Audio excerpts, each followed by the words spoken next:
हिवाळा सुरू झाला की मस्त हिरवेगार आवळे यायला लागतात. तर एकदाच बनवा आणि वर्षभर हे पौष्टिक सरबत प्या. तुम्ही कधी बनवलं नसेल तर एकदा बनवून बघा. यासाठी आवळे घेतले, धुवून घ्यायचे स्वच्छ पुसून. यानंतर बारीक बारीक चिरून घ्यायचे. कढीपत्तासुद्धा घेतलाय, धुवून घ्यायचा, पुसून घ्यायचा. एक ओली हळदीचा तुकडा घेतलाय, आलं घेतलंय.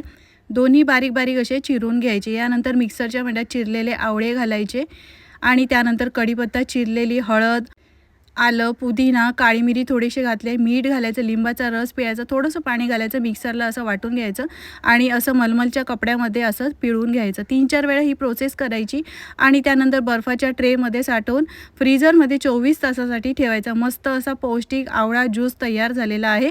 ही आवळा कँडी आहे, ती तुम्ही वर्षभरासाठी फ्रीझरमध्ये स्टोअर करून ठेवू शकता, अजिबात खराब होत नाही.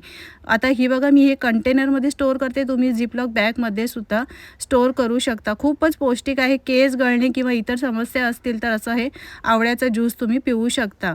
यानंतर आवळ्याचा ज्यूस बनवण्यासाठी ग्लासामध्ये 2 क्यूब्स फक्त टाकायचे, गरम पाणी घालायचं, मिक्स करून घ्यायचं आणि वजन कमी करायचं असेल तर मध घालायचं, मिक्स करून घ्यायचं. मस्त लागतं, तुम्ही सुद्धा करून बघा.